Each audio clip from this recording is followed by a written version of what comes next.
प्राचीन काल की बात है। कहीं की रातों के नगर में एक देवराज नामक ब्राह्मण रहता था। देवराज ज्ञान में अत्यंत दुर्लभ, दरिद्र, रस बेचने वाला था।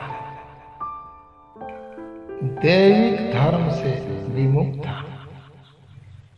वह स्नान, संध्या आदि कर्मों से भ्रष्ट हो गया था एवं वेश्यावृत्ति में तत्पर रहता था। उसका नाम था देवराज। वह अपने ऊपर विश्वास करने वाले लोगों को ठगा करता था। उसने ब्राह्मणों, क्षत्रियों, वैश्यों, शूद्र तथा दूसरों को भी अपने वाहनों से मारकर उस सब का धन हड़प लिया था, परंतु उस पापी का थोड़ा सा भी धन धर्म में काम में नहीं लगा। यह वेश्यागामी तथा सब प्रकार से आचरण से आचार भ्रष्ट था। एक दिन देवराज घूमता हुआ प्रतिष्ठापुर झूसी प्रयाग में जा पहुंचा। वहां पर उसने एक विशालय देखा और वहां शिवालय था, जहां बहुत से साधु महात्मा एकत्र हुए थे।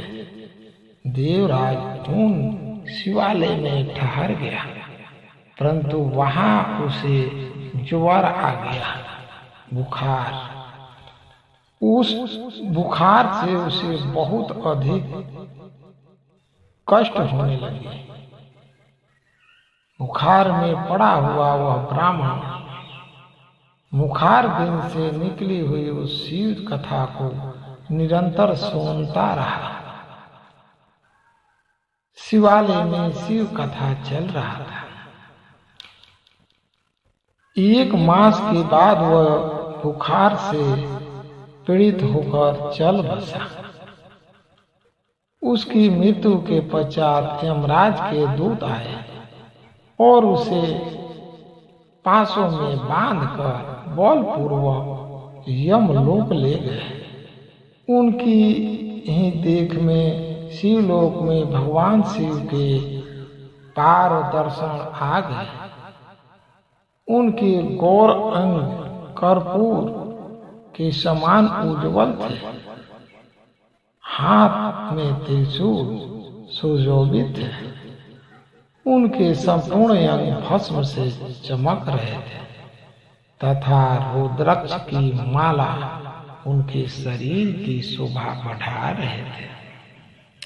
वे सभी क्रोध पूर्वक यमपुरी गए और यमराज के दूतों को मार पीट कर बारंबार धमकाकर उन्होंने देवराज को उसके चंगुल से छुड़ा लिया और अत्यंत अद्भुत विमान पर बैठाकर जब वे शिवदूत कैलाश जाने को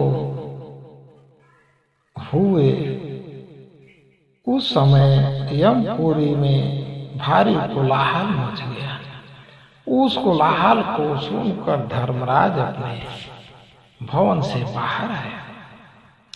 साक्षात दूसरे रुद्रों के समान प्रतीत होने वाले उन चारों दूतों को देखकर धर्मज्ञ धर्मराज ने उनका विधि पूर्वक पूजन किया और अपनी ज्ञान दृष्टि से बस देखकर ही सारा वृत्तांत जान लिया। उन्होंने भय के कारण भगवान शिव के उस महात्मा दूतों से कोई बात नहीं पूछी, अपितु उन सब की पूजा एवं प्रार्थना की। तत्पश्चात वे शिवदूत कैलाश को चले गए और वहां पहुंचकर उन्होंने उस ब्राह्मण को दया सागर सांब शिव के हाथ में दे दिया। कहने का तात्पर्य है, शिव की आप अपने मुखार बिंदु से भी चर्चा न करें और कानों से सुन लेते हैं तब भी आपका उद्धार है, जैसे पापी का हुआ। आज कथा को विश्राम देता हूँ। अगला भाग में फिर आपको शिव चर्चा कथा सुनाएंगे। श्रवण करिए, सुनिए, मन वांछित फल प्रदान करिए और भगवान के